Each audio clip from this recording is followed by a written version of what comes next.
Nate Diaz has been called the scariest street fighter in MMA, having lost 13 times in his career. Diaz doesn't hail a particularly glamorous record, but his reputation and respect as a fan favorite remains. Faris Zahabi said this about Diaz: "If you put him in a fight where there is no time limit, I think he beats 99% of the fighters." Let's look at 7 reasons why Nate Diaz is the scariest fighter in the UFC. Starting us off at number 7, Nate's relentlessly attacking type style. Nate Diaz is notorious for consistently putting pressure on his opponents. Even though this puts him in harm's way, the man just does not stop. In his bout with Leon Edwards at UFC 263, Diaz lost 24 minutes of the match but was a hair away from getting a finish. The dynamite left hand which rocked Edwards should have signaled an opportunity for a win, but he chose to pose to revel at the moment as blood gushed from multiple scars on his face. It's because of these crazy moments that even Georges St. Pierre's coach said that there's no one in the sport who could stop Diaz without rules. I think Diaz is the greatest, probably the best street fighter, and by that I mean no rules. Diaz is the type to keep walking forward and unleashing volumes of punches onto his opponents. It's a spectacle to watch, also because of how much he gets cut. At number 6, the man has a reputation for shocking the world. We mean, the dude entered the UFC when he was 21, his ability to cut past his opponents in the Ultimate Fighter tournament was insane, and he eventually defeated Manny Gamburn in the finals, which was quite the spectacle. In his time at the UFC, Nate hasn't had just any career. He's also had fights where his underdog character shows why you shouldn't mess with him. Nate's win over Donald the Cowboy Cerrone shocked the world with a huge campaign that had Nate definitely in the underdog's position with a potential world champion in the other corner. Diaz confused Cerrone with his barrage of aggressive punches and his signature 1-2 combos. The underdog was able to bring down one of the biggest prospects of the organization. Let's also not forget that this is the man that gave a prime Conor McGregor his first loss, coming off a winning streak with names like Jose Aldo, Chad Mendes, Dustin Poirier, and Max Holloway. That's a murderer's row right there. Nate Diaz took the fight on an 11 days notice after replacing Rafael dos Anjos and made him submit. Nobody wants to tango with a dude who beat prime Conor in the championship rounds off an 11-day notice. Coming in at number 5 is the two-piece. Before we begin this one, let's just do some clarifying. The Diaz brothers do have a lot in common between them, but often people see them as the same fighters, while the exact opposite is the case. Nate and Nick Diaz are 2 different fighters. Nick is known for his two-fisted in-your-face attacks that clear the defense and go straight for the body. On the other hand, Nick Diaz is a fighter that doesn't stop until getting the finish. This approach has its benefits, but Nate is a completely different machine. He offsets what some call his plotting nature with precise and deliberate attacks. Every move with the lead hand comes with an adjustment of the feet. Nate is a very calculated fighter who creates distance, loads weight, and takes angles within these movements to find the opportunity to launch counterattacks.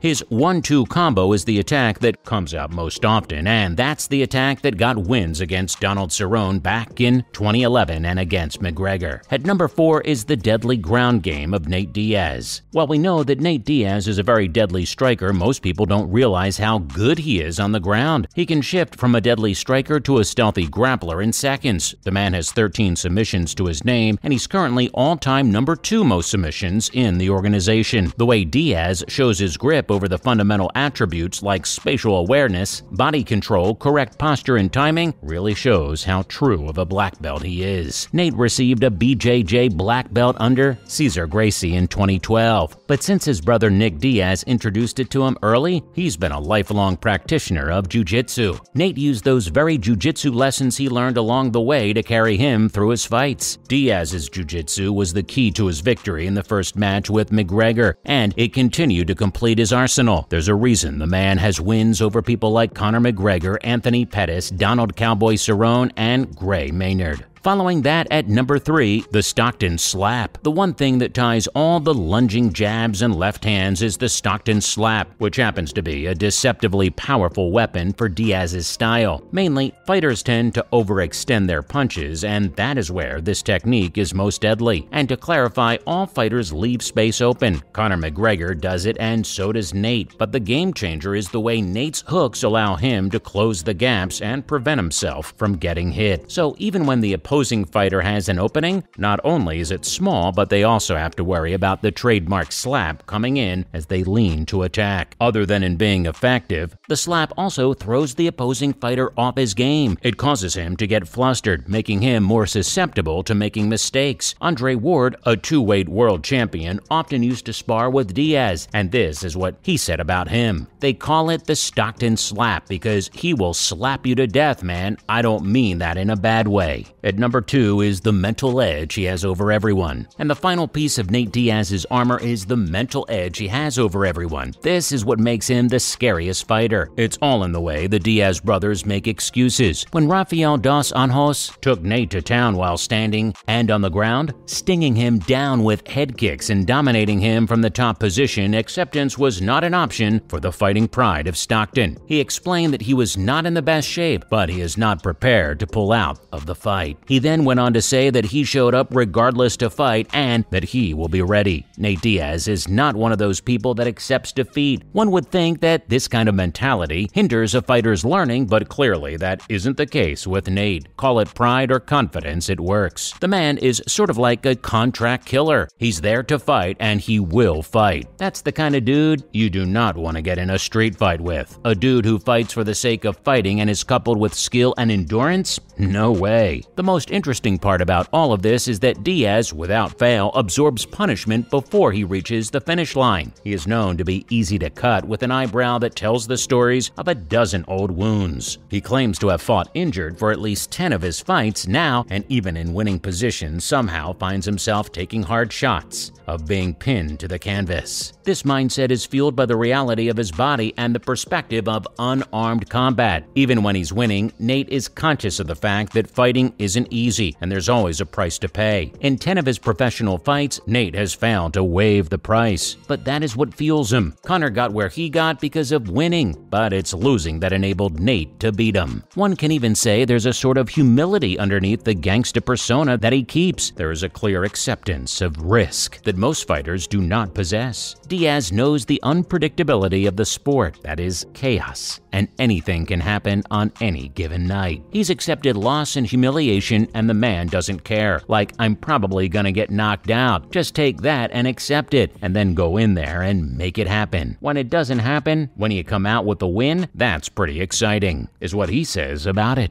He makes his peace with the worst possible outcome and then dares himself to overcome it. Lastly, at number 1, the never-ending gas tank. The one thing that the brothers have most in common is the fact that they're both hard workers and naturally talented athletes. Nate's focus and skill in creating distance in boxing just happens to be an exact counter to older brother Nick's fighting style, right? Total coincidence. This was also a decade of hard sparring against elite-level mixed martial artists and professional boxers. Now, the famous stamina is the fruit of labor of countless triathlons, marathons, and cross-country bike rides. He's not particularly fast or gifted with natural power or unstoppable strength. Like his extracurricular activities, Diaz's fights are long-distance affairs. Many MMA fans were not happy with Diaz's matchup, being Khamzat Chimaev, saying that it's obvious who wins, and with even Dan Harding calling it an assassination attempt. Yes, while Chimaev is young, Nate's past his prime years, there's just one thing we can't let pass him. He seems to always have the upper hand in the championship rounds, having worn down his opponent already. It's the same cardio and conditioning that all of his fans are not looking past. When it comes to his bout with Khamzat Chimaev, all talk is about the two grapplers, one with a reputation for being the baddest you could pick a fight with, and the other is running to be the all-time greatest lightweight with Khabib Nurmagomedov in his corner. Even Chimaev didn't take this one lightly. He might be past his prime, but as he proved time and time again, he doesn't change, and he'll always be ready to fight. Well, that's a wrap for this video, so how do you feel about Nate Diaz? And do you agree with us? Let us know in the comments below. Make sure to give this video a thumbs up and subscribe to our channel for more videos like this, and we'll see you in the next one.